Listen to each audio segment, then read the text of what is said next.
Man U គឺมันអាចយកឈ្នះបាក្រុមប៊ឺនម៉ៅបានទេបងប្អូនយើងបើយើងមើលបាគ្រាប់បាល់យំមិញសរុបរហូតដល់ទៅ8គ្រាប់ឯណោះ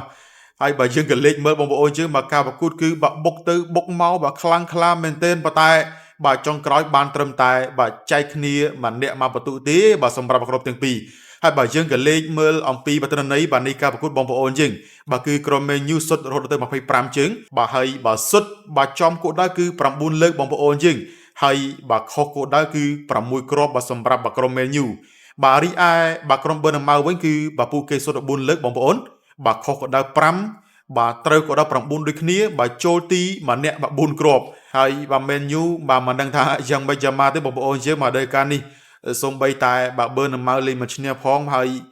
ក្តីសម័យថាចង់បើប្រជែងមក top 4 ឬក៏ top 5 ដើម្បីមានឱកាសលេងពាន UCL សម្រាប់រដូវកាលក្រោយមើលទៅប្រហែលជាបាទក្តីសម័យមើលទៅបងប្អូនយើងបាទចប់ហើយ